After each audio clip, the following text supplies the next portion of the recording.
The chamber was enormous. Ambassador Jack Morrison stood at the center of a circular floor that seemed to stretch forever in every direction. Above him, thousands of seats rose in rings that disappeared into shadows. Each seat held an alien species, and all of them were watching him. Morrison had been a diplomat for 30 years. He had negotiated trade deals, settled disputes, and represented Earth across dozens of worlds. But nothing had prepared him for this moment. He held a datapad in his hand that contained Earth's formal application for full membership in the Galactic Council. 50 years had passed since humanity's first contact with alien life. 50 years of probationary status, of proving themselves worthy, of following every rule the Council had set. Today was supposed to be different.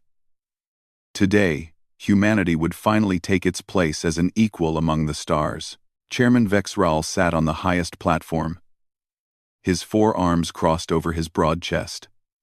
The Cravathi were the most powerful species in the Council, and Vexral had led them for 2 decades.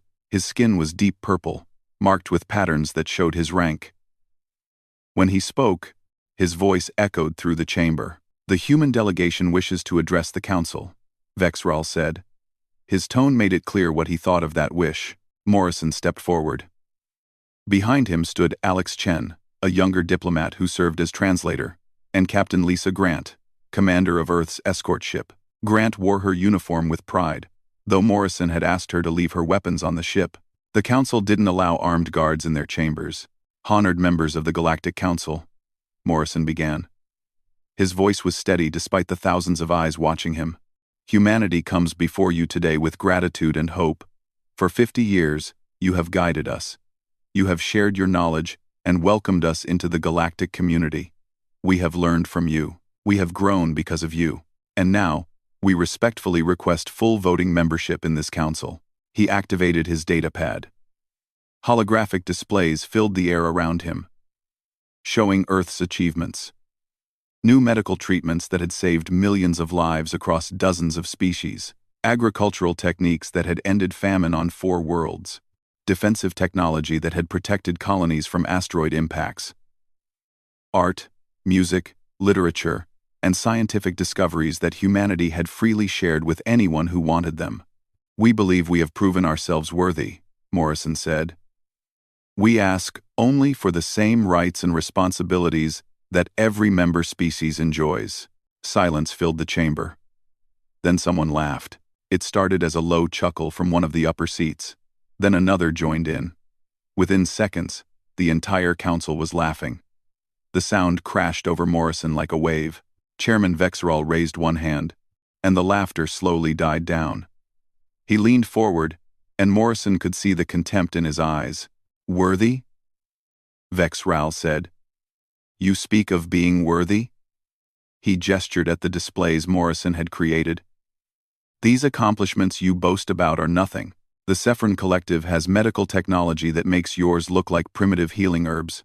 The Drath Commonwealth grows food on 1,000 worlds, with techniques your people cannot even understand. And your defensive systems?" He laughed again. "They are toys. Amusing toys. Perhaps, but toys nonetheless." Minister Dulkan stood from his seat. The Sephron were wealthy beyond measure, and Dulkan wore jewels that could buy entire planets. "The humans think they deserve a vote in galactic affairs," he said, his voice dripping with mockery. "Tell me, Ambassador Morrison, what exactly has humanity contributed that we could not do better ourselves?" Morrison felt his jaw tighten, but he kept his voice calm. "We have contributed partnership. We have contributed innovation. We have contributed our perspective as a younger species that remembers what it's like to struggle and grow." More laughter echoed through the chamber. "Partnership," Vexral repeated, as if the word was funny. "You are children from a death world. Your planet is so dangerous that most species would die there within hours. You evolved in constant violence, surrounded by predators and disasters. And you bring that violence with you wherever you go." He stood, his full height making him tower over the chamber. "The Council has no need for violent children who have barely left their home system. You have been here for only 50 years. Some of our member species have been part of this council for 10,000 years. What makes you think you deserve to stand among them? Alex Chen whispered urgently to Morrison. Sir, we should respond to these accusations. We're not violent. Our crime rates are lower than most council species, but Morrison shook his head slightly. He was watching the council members, reading their body language. This wasn't a debate. This was a show.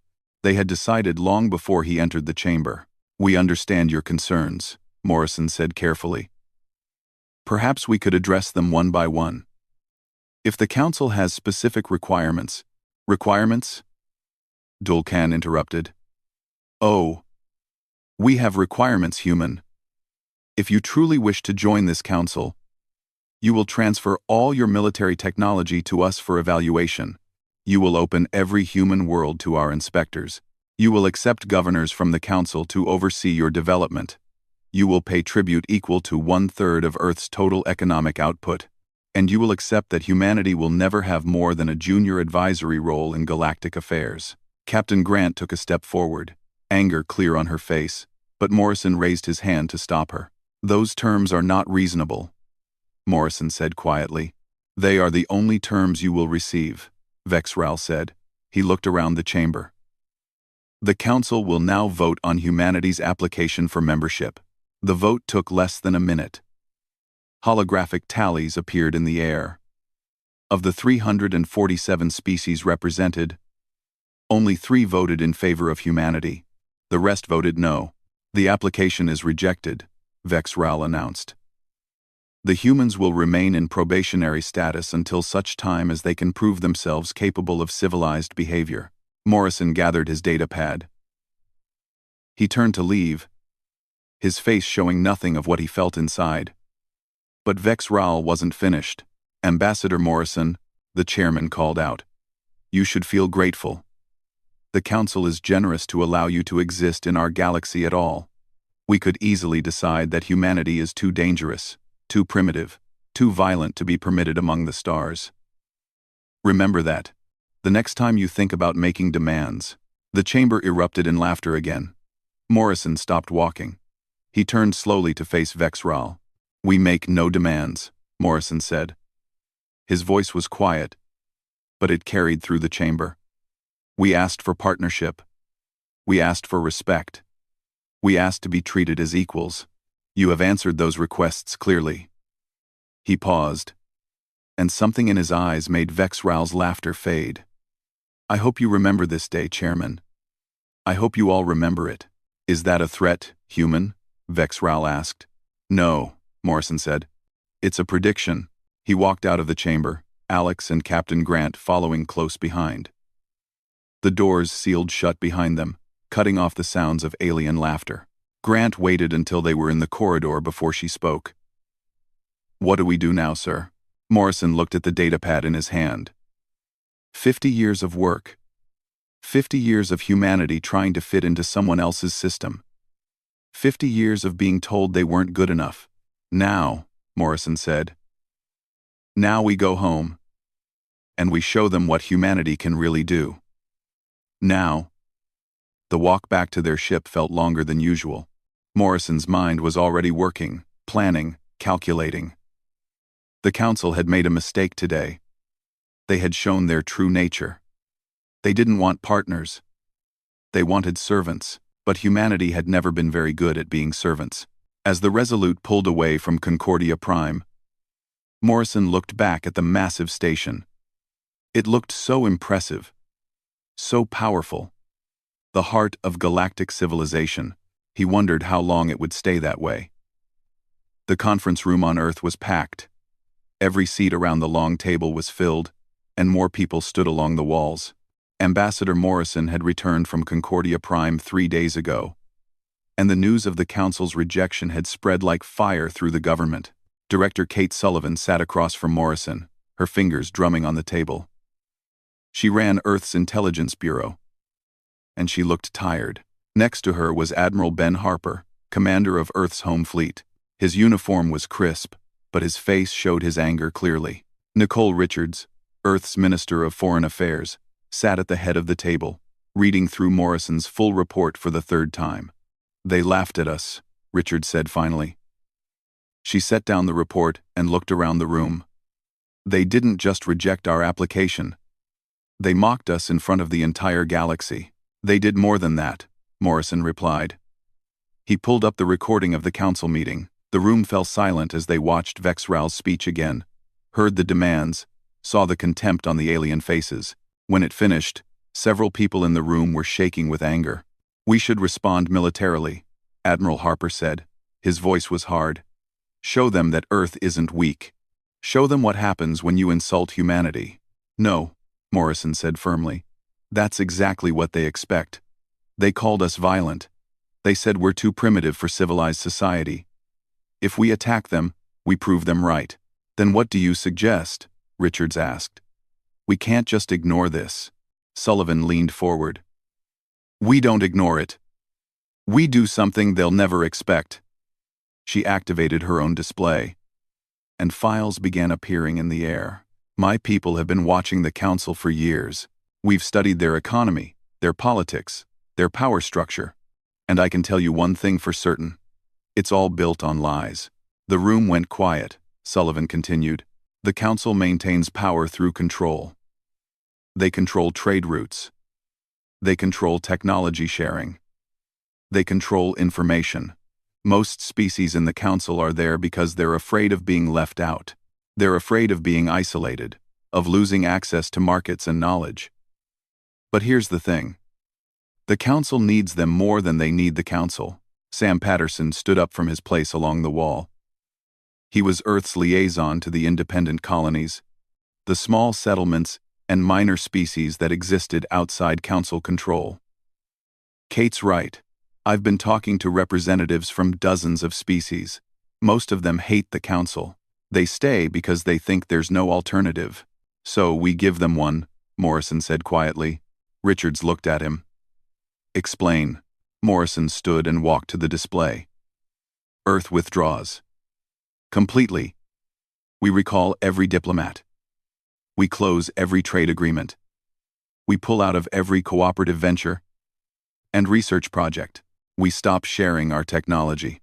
We close our borders to council ships." "That's economic suicide," someone said from the back of the room. "Is it?" Sullivan asked. She brought up new data. "Look at these numbers. 73 council species import food from Earth. 41 use our medical technology. 26 depend on our manufacturing. We've been giving all of this away for free, trying to prove we're good galactic citizens. What happens when we stop?" Admiral Harper smiled slowly. "They panic." "Exactly," Morrison said. "But we don't just withdraw. We offer something better. We create a new organization.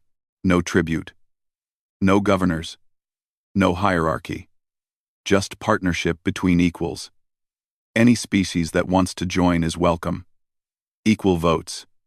Equal respect. Equal rights." "The human compact," Richard said softly. "Yes." The room erupted in debate. Some people loved the idea. Others thought it was too risky. But Morrison let them argue, because he could see that the momentum was building. Earth was tired of being treated like children. It was time to choose their own path. 2 weeks later, Earth made the announcement. It was broadcast on every channel, sent to every species with communication technology. Nicole Richards stood in front of the cameras, her face calm but firm. "Effective immediately. Earth withdraws from all Galactic Council institutions. We will no longer participate in Council trade agreements, research programs, or diplomatic functions. We will recall our ambassadors and close our embassies on Council worlds." The galaxy held its breath. "However," Richards continued, "Earth remains committed to cooperation and partnership with all species who value mutual respect. To that end, we announce the formation of the Human Compact.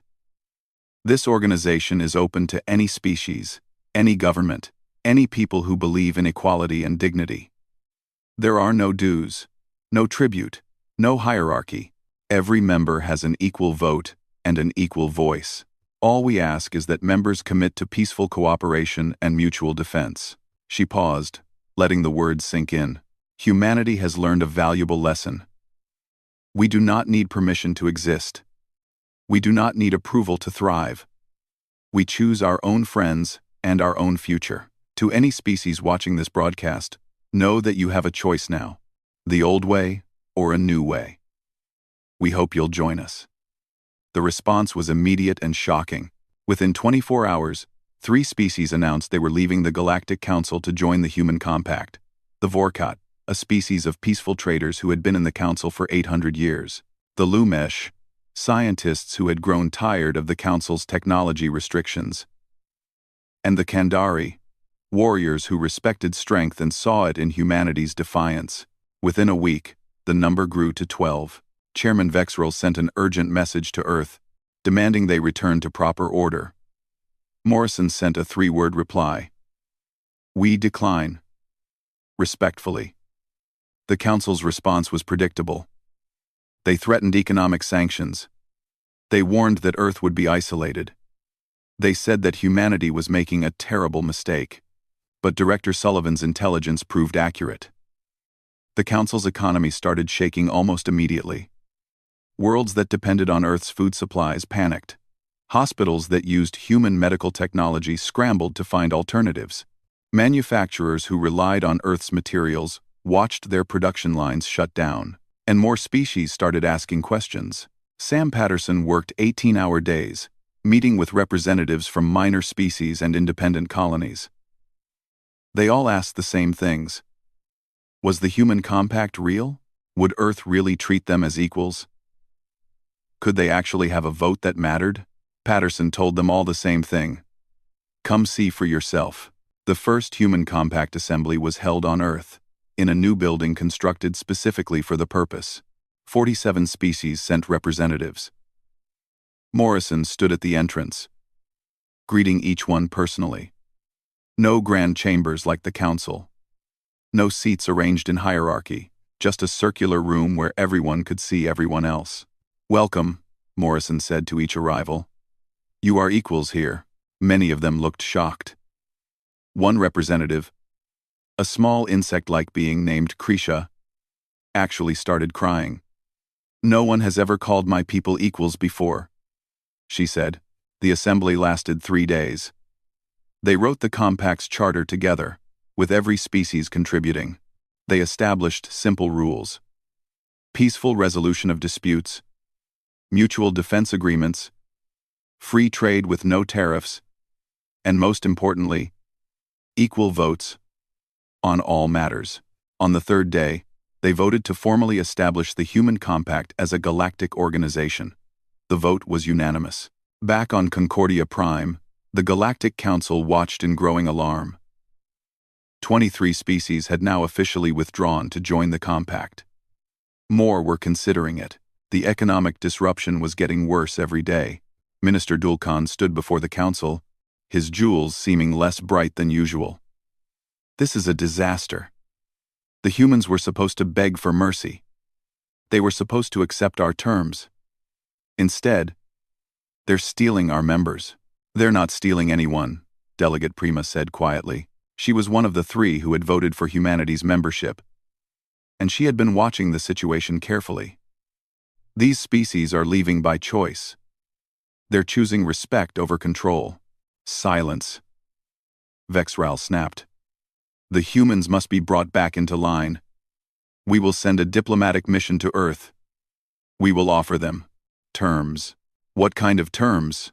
someone asked. Vexral's forearms flexed. "Better terms than before. Reduced tribute. Limited oversight. We'll even give them a vote on minor matters." Prima shook her head. "You still don't understand. They don't want your terms. They don't need them anymore." "Everyone needs the Council," Vexral said firmly. "The humans will learn that soon enough." But Earth wasn't waiting to learn anything. Admiral Harper stood in the command center of Earth's largest military base, watching displays that showed ships moving across the solar system.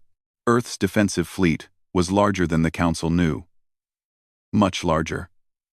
Humanity had been building quietly for years, preparing for the day when diplomacy might fail. Captain Lisa Grant walked into the command center. She had been promoted after returning from Concordia Prime, and now she commanded a battle group of 12 ships. "Admiral, the new recruits from the Compact are arriving. The Vorkat are sending 3 ships to train with us. The Kandari are sending 5. Harper nodded. "Good. Make sure they're welcomed properly. We're all allies now." Grant smiled. "It feels strange, sir. A month ago, we were begging for approval.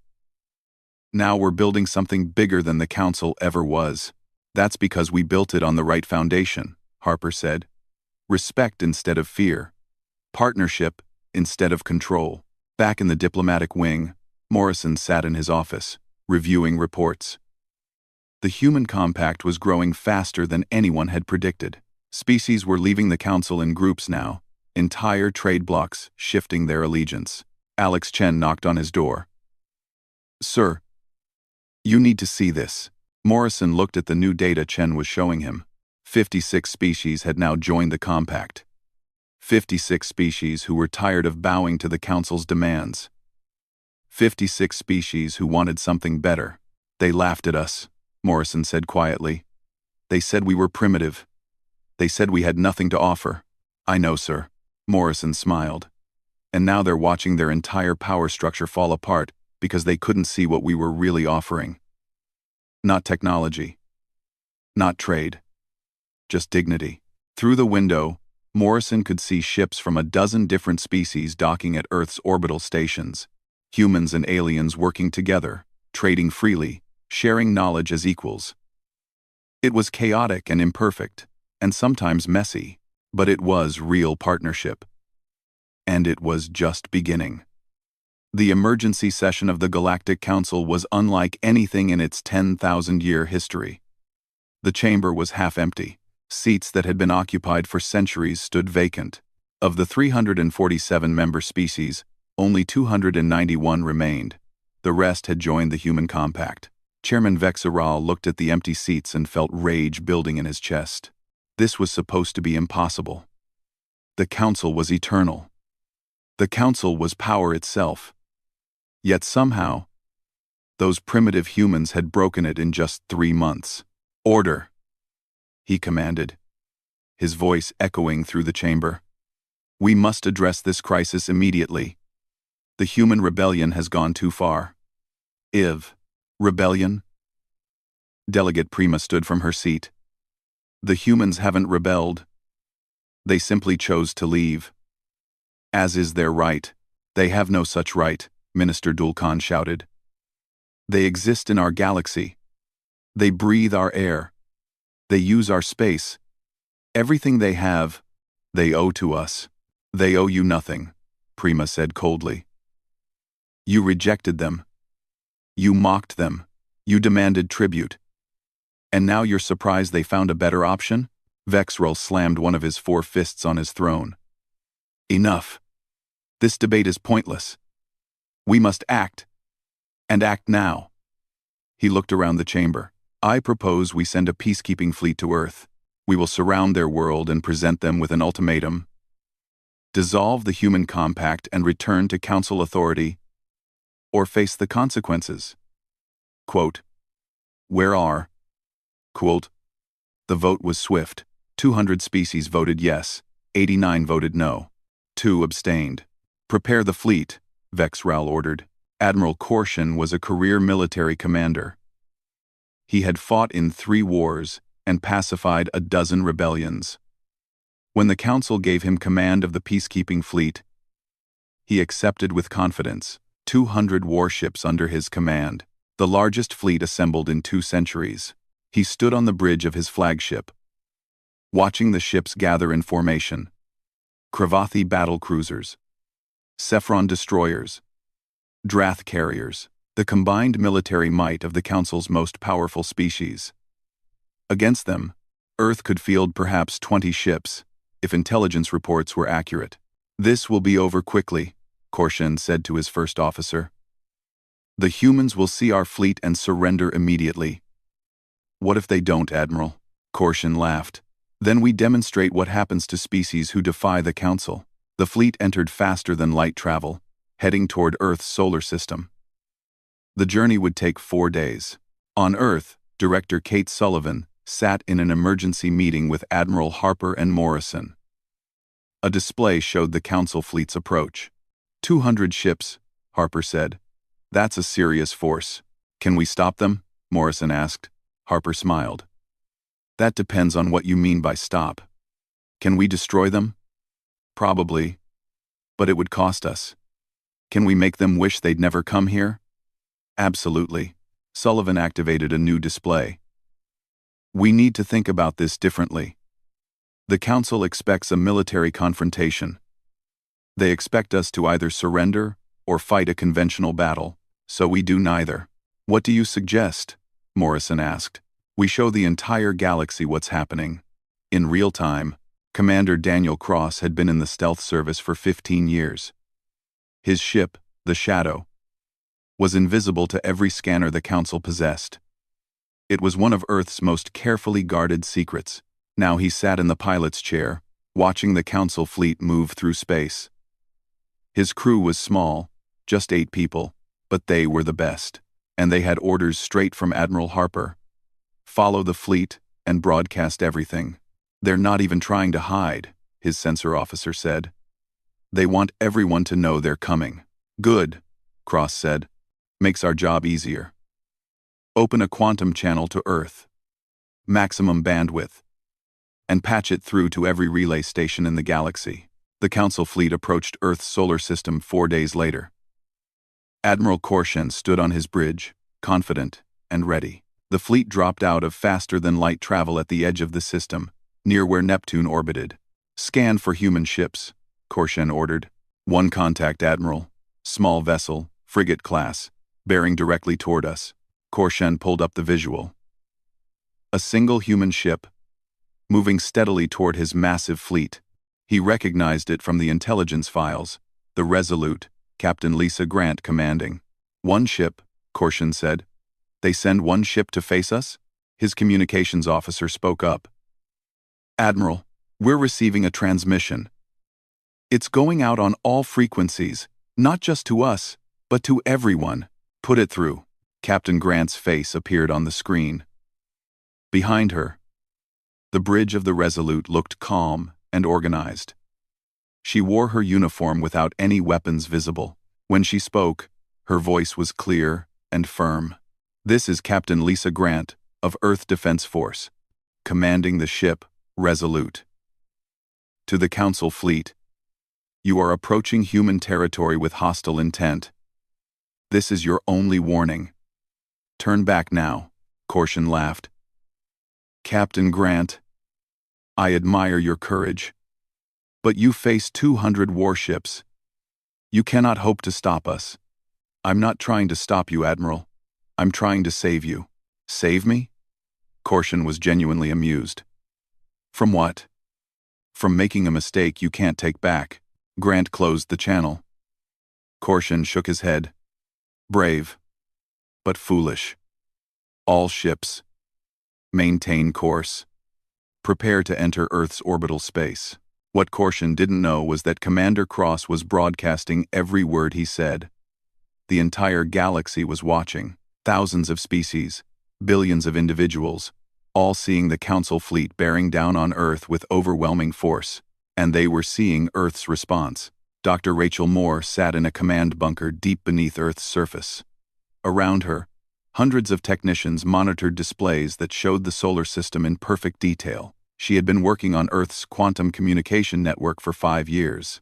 Now it was time to see if her other project worked as well. All defense platforms online, she said calmly. Prepare to activate on my mark. The Council fleet moved deeper into the solar system. They passed Mars. They crossed the asteroid belt. Still no resistance except for the single frigate keeping pace with them. Korshen frowned. Where are their defenses? Where are their ships? No contacts, Admiral. Just the Resolute. They're bluffing. They have nothing. Korshen felt his confidence growing. Continue forward. Back on Concordia Prime, Chairman Vexrel watched the broadcast with satisfaction. The human defiance was about to end. The galaxy would see what happened to species who challenged the Council. Then everything changed. Space around the Council fleet simply lit up. Not with weapons fire, but with energy signatures appearing from nowhere. Hundreds of them. Thousands of them. "Contact," the sensor officer on Korshin's ship shouted. Multiple contacts. Everywhere. The display showed the truth. The entire solar system was a weapon. Hidden platforms orbited every planet, every moon, every major asteroid. They had been there all along, invisible until they activated, and now they surrounded the Council fleet completely. Admiral Harper stood in Earth's command center, watching the Council ships realize their situation. Give them a minute to understand what they're seeing. The Council fleet was trapped in a sphere of human defensive platforms. Each platform carried weapons that the Council had never seen before. Quantum disruptors, gravity wells, energy shields that could stop any known weapon. Korshin stared at his displays in shock. "This is impossible. Intelligence said they had 20 ships. Where did all this come from?" His first officer spoke quietly. "They lied, sir. They let us see what they wanted us to see." Captain Grant's face appeared on the screen again. "Admiral Korshin, you now understand your situation. You are surrounded. Your fleet is in range of every defense platform in this system. We can destroy you at any time. But we don't want to." "Then what do you want?" Korshin asked. "We want you to leave. We want you to go back to the Council and tell them the truth. Earth is not weak. We are not primitive. And we will defend our home against anyone who threatens it." Korshin looked at his tactical officer. "Can we fight our way out?" The officer studied the displays and slowly shook his head. "No, sir. If they open fire, we'll lose half the fleet in the first minute. Maybe all of it." Across the galaxy, billions watched the standoff. The mighty Council fleet, trapped and helpless. And Earth, showing strength they had hidden until this moment. On Concordia Prime, Delegate Prima stood and addressed the Council. "You see? The humans never wanted war. They wanted respect. You forced this confrontation. You sent 200 ships to threaten their home, and they still offer you a chance to leave peacefully." "Silence," Vexral shouted, but his voice sounded weak now. Other Council members were whispering among themselves. Some looked frightened, others looked angry, but many looked thoughtful. Admiral Korshin made his decision. "All ships, prepare to withdraw. Set course back to Council space." "Admiral, the Council ordered us to secure Earth's surrender." "The Council," Korshin said heavily, "gave orders based on false intelligence. I will not sacrifice this fleet for their pride." He opened a channel to Grant. "We are withdrawing, Captain. But this is not over." "It is for today," Grant replied. "Safe travels, Admiral." The Council fleet turned and began moving back out of the solar system. As they did, the defense platforms stayed active, tracking every ship until they jumped to faster-than-light travel. Commander Cross continued broadcasting until the last Council ship disappeared. Then he sent a message to Earth. Mission accomplished. The whole galaxy saw everything. The aftermath was immediate and devastating for the Council. 12 more species announced they were joining the human compact that same day. The Council's show of force had backfired completely. Instead of intimidating the galaxy, they had shown their weakness. Morrison stood in his office, watching reports flood in from across known space. Alex Chen was with him, reading through diplomatic messages. "Sir, we're getting requests from 40 different species. They all want to join the compact." Morrison nodded slowly. "The Council made a critical mistake today. They thought showing military strength would prove their power. Instead, they showed everyone that they're bullies. And Earth showed everyone that bullies can be stopped. What happens now?" "Now?" Morrison looked out the window at the orbital platforms, still glowing with power. "Now the Council has to decide if they want to keep fighting a war they can't win, or if they want to accept that the galaxy has changed." Far away on Concordia Prime, Chairman Vexeral sat alone in his chambers. His communicator kept chiming with urgent messages. More species leaving. economic reports showing disaster, political allies questioning his leadership. He had ruled the council for 20 years. He had never failed before. He looked at a small display showing Earth, that primitive world, those violent children. They had just humiliated him in front of the entire galaxy, and they had done it without firing a single shot. 6 months had passed since the council fleet retreated from Earth's solar system. The galaxy looked nothing like it had before. Ambassador Chris Wallace stood in the main hall of the Human Compact headquarters, watching delegates from 70 different species move through the building. Each wore their traditional clothing. Each spoke their own language. Translated in real time by the quantum network, each had an equal vote in compact decisions. Wallace was younger than Morrison, only 35. But he had proven himself skilled at managing the massive diplomatic effort the compact required. Every day brought new challenges. Trade disputes, cultural misunderstandings, questions about defense policy. But every day also brought progress. A delegate from the Vorkat approached him, moving on 6 legs with graceful speed. Her name was Shiral, and she had been one of the first to join the compact. "Ambassador Wallace," she said through her translator device, "my government wants to thank Earth again. We spent 800 years in the council, 800 years being told what to do, how to trade, where we could travel. In 6 months with the compact, we have more freedom than we ever knew was possible." Wallace smiled. "We're glad to have you as partners, Shiral. How is the trade agreement with the Lumesh going?" "Excellent. We're exchanging goods directly, with no tariffs or restrictions. Our economies are both growing because of it." She paused. The council would never have allowed that. They controlled all trade routes and took a percentage of everything. Wallace nodded. He had heard similar stories from dozens of species. The council's power had been built on controlling every aspect of galactic life. The compact's power came from freedom. On Earth, Senator Ryan Foster sat in his office reading economic reports. He was part of Earth's governing council, responsible for oversight of the compact's budget. The numbers he was seeing amazed him. Earth's economy had grown by 40% in 6 months. Trade with compact members was booming. Technology sharing programs were advancing science faster than ever before, and it was all happening without the heavy bureaucracy the Galactic Council required.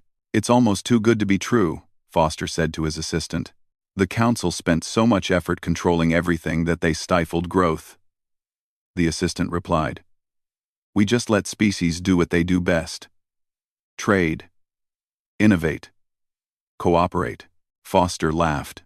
Sometimes the simplest solution really is the best one, but not everyone was prospering. On Concordia Prime, the Galactic Council was dying. The chamber that had once held 347 species now barely held 100. Empty seats stretched in every direction. The species that remained were mostly the old guard, the ones who had ruled the council for thousands of years. They clung to their power desperately, but it was slipping through their fingers. Chairman Vex Ral had been removed from his position 3 months ago. His own people had voted him out in disgrace. The new chairman was a Kravathi named Morseth, younger and supposedly more flexible. But he faced an impossible situation. "We must adapt," Morseth said to the remaining council members. "The old ways are not working. Perhaps we should consider reforms." "Reforms?" Minister Dulkan stood, and everyone could see he had lost weight. His jewels looked dull. "We don't need reforms. We need to crush this rebellion." "It's not a rebellion," Delegate Prima said tiredly. She had been saying the same thing for months, but no one listened. "It's a choice. Species are choosing the compact over us. Then we make that choice more difficult," Dulkan insisted. "Economic sanctions. Travel restrictions. We can hurt them." "With what leverage?" Prima asked. "We control fewer trade routes every day. Our economy is shrinking. Our military just suffered a humiliating defeat without firing a shot. What exactly can we threaten them with?" The council chamber fell silent. Captain Linda Hayes piloted her merchant ship through the Corva system, her cargo hold full of rare minerals. She had been an independent trader for 20 years. and she had never seen business this good. Under council rule, she had to pay fees at every jump point, tariffs at every station, and bribes to countless officials. Her profit margins had been thin. Now, trading between compact members, all those fees were gone. She paid for fuel and maintenance, and the rest was hers. "This is what free trade actually looks like," she told her crew. "No middlemen, no corruption. Just fair exchange." Her first officer nodded. "I heard the council is trying to blockade compact systems." Hayes laughed. "With what ships?" "Half their fleet joined the compact. The other half is too afraid to leave council space after what happened at Earth." She was right. The council's threats were empty. They had no way to enforce them. On a neutral station halfway between council and compact space, an unusual meeting was taking place. Mediator Venshal had called together representatives from both sides, hoping to broker some kind of peace. He was a Telkari, a species known for their diplomatic skills, and he genuinely believed both sides could find common ground. He was about to learn otherwise. Ambassador Morrison sat across the table from 3 council representatives. Venshal sat at the head of the table, his 3 eyes looking hopeful. "Gentlemen, ladies, honored beings," Venshal began. "We gather here today to find a path forward. Both the Council and the Compact serve important roles in galactic civilization. Surely we can find a way to coexist peacefully." One of the Council representatives, a Sephron named Koldar, spoke first. "The Compact must acknowledge Council authority. They can exist, but they must accept that the Council has seniority." Morrison shook his head. "No, we're equals, or we're nothing." "You've existed for less than a year," Koldar said. "The Council has maintained galactic order for 10,000 years. You cannot claim equality with that history." "History doesn't give you the right to control others," Morrison replied calmly. "The Compact is based on one simple principle. Every species deserves respect. You can join us under those terms, or you can go your own way, but you won't rule us." Another council representative, a Drath named Polkin, leaned forward. "The galaxy needs order. Without the council, there will be chaos." "Really?" Morrison activated a display. "Because the data says otherwise. Trade volume is up across compact space. Disputes are being resolved faster through our arbitration system. Scientific cooperation is advancing at record speed. Crime rates are down. Where's the chaos?" "It's early yet," Polkin said. "Your system will fail. It always does. Species need strong leadership. Species need respect," Morrison corrected. "They need to be treated as partners, not subjects." Venshal tried to mediate. "Perhaps we can find a middle ground. The Council could reform and become more democratic. The Compact could acknowledge the Council's experience and historical importance." Morrison considered this. If the Council truly reformed, if they adopted the Compact's principles of equality and respect, then yes, we could talk, but that would mean giving up everything that makes them the Council. It would mean real democracy. Equal votes, no tribute, no forced technology transfers. Are you willing to do that? The 3 Council representatives looked at each other. Finally, Koldar spoke. "No. The Council cannot function that way. There must be hierarchy. There must be order." "Then we have nothing to discuss," Morrison said. He stood up.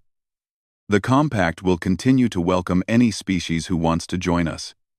We'll continue to trade fairly with anyone who wants to trade. But we will not bow to the Council. Not now, not ever." The meeting ended with nothing resolved. As Morrison left the station, Venshal caught up with him in the corridor. "Ambassador, surely there must be some compromise." Morrison stopped and looked at the mediator with something like pity. "Venshal, you're a good person trying to do the right thing, but you're trying to bridge a gap that can't be bridged. The Council believes in control. We believe in freedom.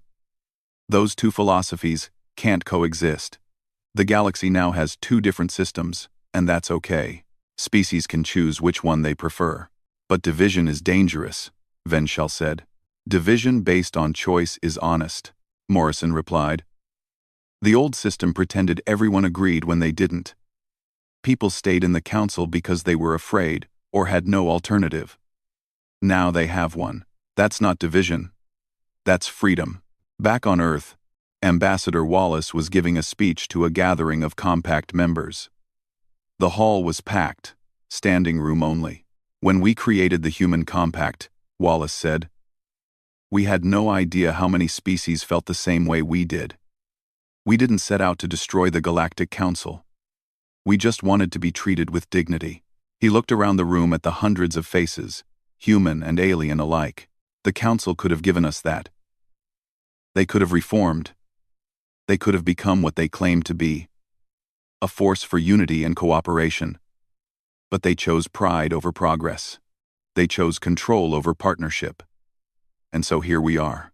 A delegate from a small insect species stood up. Ambassador Wallace, my people were in the council for 1,200 years. We were never asked our opinion on anything. We paid tribute and followed orders. In the compact, we have a voice.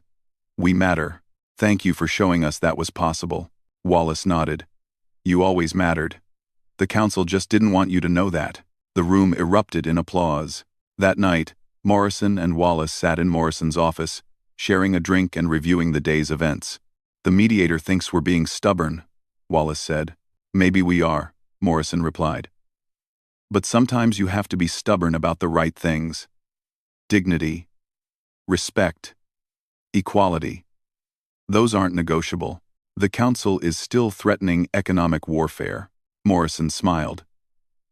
Let them try. They control less trade every month. Their threats are empty. He paused. You know what the ironic thing is? We never wanted to fight them. We just wanted them to treat us like equals. They could have done that at any time. Pride, Wallace said simply. Pride, Morrison agreed. The most expensive thing in the galaxy.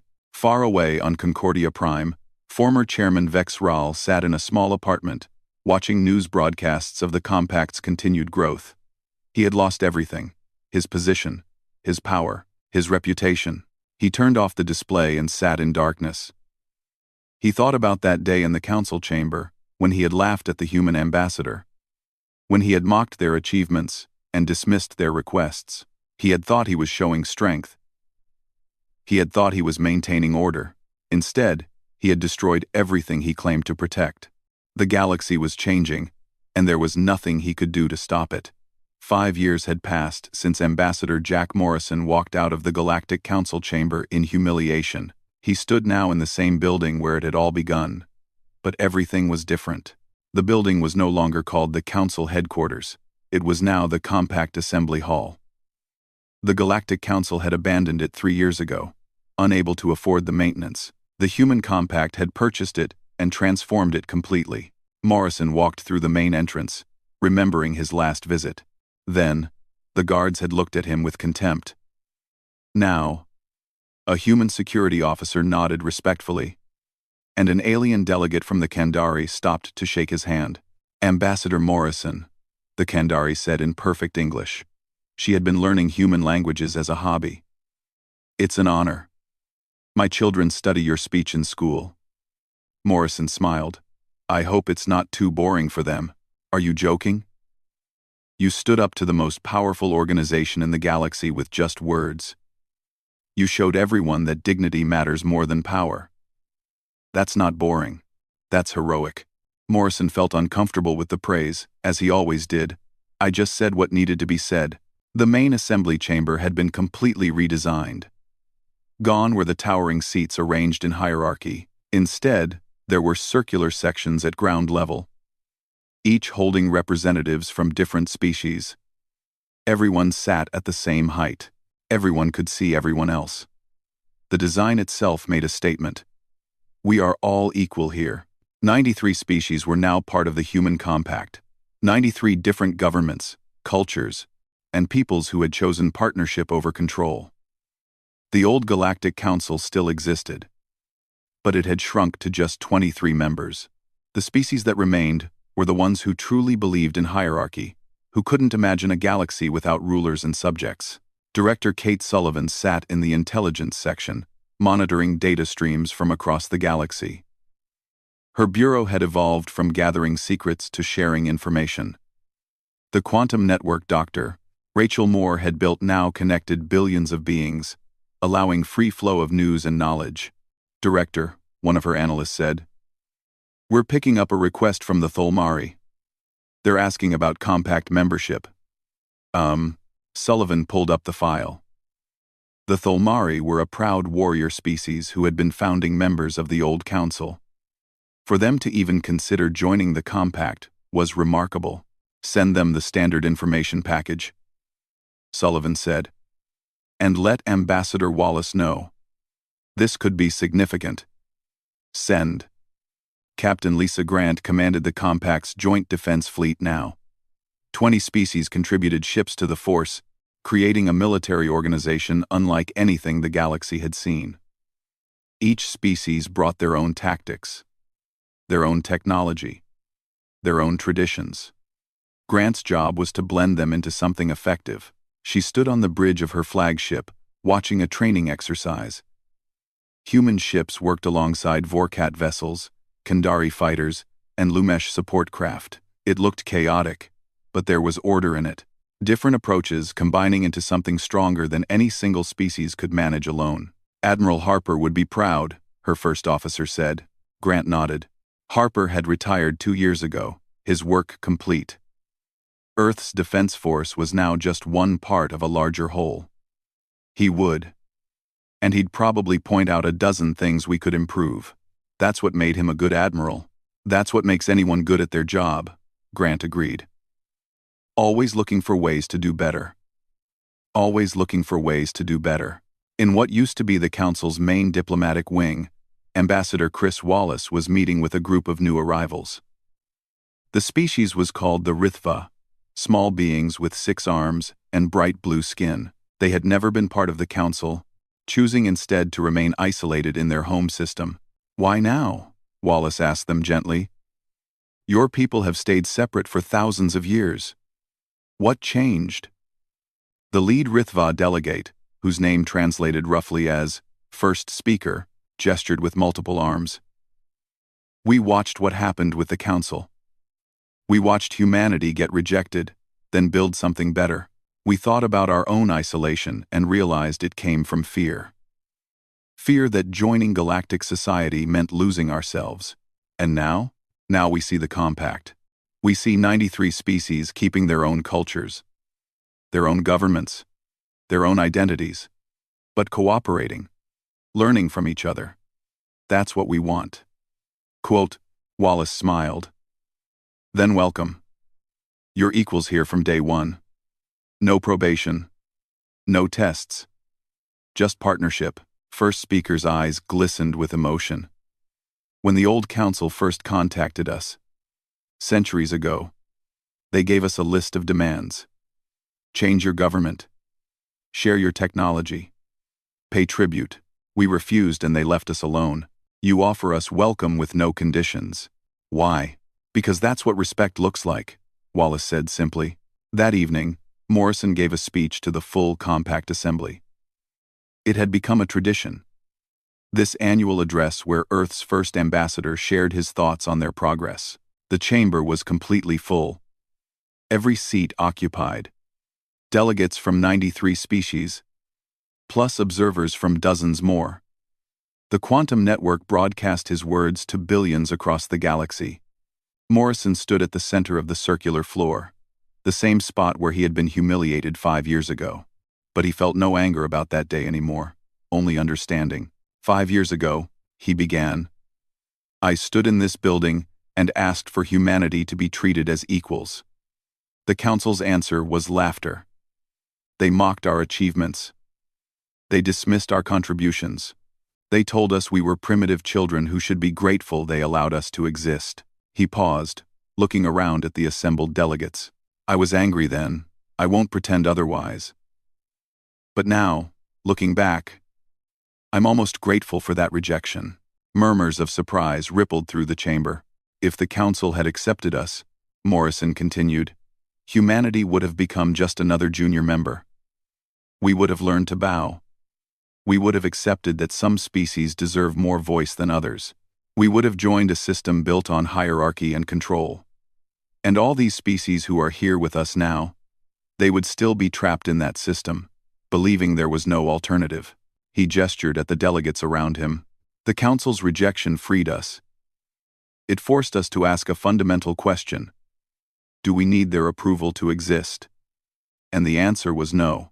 We don't need anyone's permission to have dignity. We don't need anyone's approval to demand respect. We can simply choose to build something better. Delegate Prima stood in her section. She had left the council 2 years ago, finally giving up on reform from within.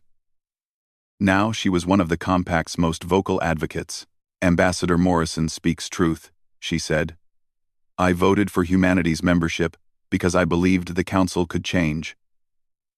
I was wrong. The council didn't want partners, it wanted subjects. When humanity refused that role, they had to destroy you, or accept that their entire system was built on a lie. They chose to try destruction, Morrison said, and failed. Because you can't destroy an idea. The idea that all species deserve equal respect, that cooperation works better than control, that dignity matters more than hierarchy. Those ideas don't die when you threaten them. They spread. A young delegate from a species called the Veltari raised her hand. Morrison nodded to her. Ambassador, my people joined the compact last year. Before that, we were independent, like the Rithva. We watched everything that happened. We saw the council fleet surround Earth. We saw Earth's defenses activate. We thought there would be war. We didn't want war, Morrison said. I know. That's what impressed us. You had the power to destroy that fleet. You could have. You chose not to. You let them leave. Why? Morrison thought about his answer carefully. Because destroying them wouldn't have changed anything. War doesn't change minds. It just creates fear. We wanted to change the galaxy, not conquer it. The only way to do that was to show a better path, not force people down it. The delegate sat down, looking thoughtful. Sam Patterson, now the Compact's coordinator for new members, stood up. Ambassador Morrison is being modest. The truth is, humanity took an enormous risk. Walking away from the council could have led to isolation. Building the Compact could have failed. Earth could have ended up alone and vulnerable. But we weren't alone, Morrison said. That's the point. We reached out in partnership, and dozens of species reached back. Because they felt the same way we did. They were tired of being controlled. They wanted something better. And now look at us, Patterson continued. 93 species working together. Our combined economy is twice the size of the remaining council. Our technology advances faster because we share knowledge freely. Our people are happier because they have real voices in their government. All because humanity said no to being treated as lesser. Morrison walked around the circular floor, making eye contact with delegates from different species. The council made one critical mistake. They thought power came from control, but real power comes from cooperation. It comes from mutual respect. It comes from recognizing that diversity makes us stronger, not weaker. On a small display in the corner of the chamber, news feeds showed what was happening in former council space. Economic depression, political infighting, species blaming each other for the collapse. It wasn't pleasant to watch, but it was reality. Chairman Morseth had resigned last month. The council had no permanent leadership now. Just a rotating group of representatives who couldn't agree on anything. Morrison saw the display and felt sadness. I take no joy in the council's decline. Those species and their people deserve better than what their leaders gave them. The compact remains open to any of them who want to join. But they have to come as equals, ready for partnership, not looking to recreate the old hierarchy. Some of them are too proud, a Kandari delegate said. They would rather collapse than admit they were wrong. Then that's their choice, Morrison replied. We can't force anyone to change. We can only show them that change is possible. Dr. Rachel Moore stood in the technical section. She had been working on expanding the quantum network, and she had news to share. Ambassador Morrison, if I may? Morrison nodded. Of course, Doctor. Moore activated a display showing a map of known space. The quantum network now reaches 98% of settled systems. Information flows freely. News, education, entertainment, everything. For the first time in galactic history, no one can control what people know. That's dangerous, a voice called out from the Council Observer section. A Kravathi representative named Sorval, one of the few the Council still sent to watch compact proceedings. False information spreads just as easily as truth. True, Moore said. But when information flows freely, truth has a better chance of winning. People can fact-check. They can verify. They can think for themselves. In the old system, the Council controlled the narrative. You decided what people should know. How is that better? Sorval had no answer. Morrison spoke again. The compact isn't perfect. We have disputes. We have disagreements. Sometimes our meetings get heated. But that's healthy. That's democracy. Real democracy is messy because it includes everyone's voice. A message came through on his communicator. Morrison glanced at it and smiled. I've just received word that the Tholmari have officially requested compact membership. Pending approval from this assembly, which I expect will be granted, we'll have 94 members. The chamber erupted in applause. The Tholmari were powerful, respected, and most importantly, they had been council founders. Their decision to join the compact sent a clear message. The old order was truly dead. As the session ended and delegates began leaving, Morrison found himself approached by young beings from several species. They wanted to talk, to ask questions, to share their thoughts. A human teenager, daughter of one of the compact's administrators, asked him a question that made him pause. Mr. Morrison, my teacher says you saved the galaxy. Did you? Morrison knelt down to her level. No. I just refused to accept being treated badly. Lots of people did the same thing. Together, we built something better. That's not saving the galaxy. That's just making good choices. But everyone says you're a hero. Morrison smiled. Heroes are people who do what needs to be done, even when it's hard. By that definition, every species in the compact is heroic. They all chose dignity over comfort. They all took risks for something better. I'm just the one who got to give the speeches. The girl thought about this. I want to be a diplomat when I grow up. Like you. Then study hard, learn about different cultures, practice listening more than talking. And remember, the goal isn't to win arguments. It's to find solutions that work for everyone. As Morrison left the assembly hall that night, he looked up at the stars. Ships from dozens of species moved through the orbital space around the planet, trading, cooperating, living together in peace. 5 years ago, he had been humiliated in this building. The Council had laughed at humanity's request for equality. They had called Earth primitive. They had demanded tribute and submission. And in refusing those demands, humanity had accidentally started a revolution. Not a violent one. Not a military conquest. Just a simple idea that spread like fire. Everyone deserves respect. Morrison thought about former Chairman Vex Rahl, living somewhere in quiet disgrace, about the Council species still clinging to their old ways, about all the beings who had suffered under systems of control and hierarchy. The Council's ridicule had been meant to humiliate humanity. Instead, it had revealed the truth about galactic diplomacy. It wasn't broken. It had never been built right in the first place. Sometimes things have to shatter completely before they can be rebuilt properly. Morrison smiled and headed home, ready for whatever tomorrow would bring.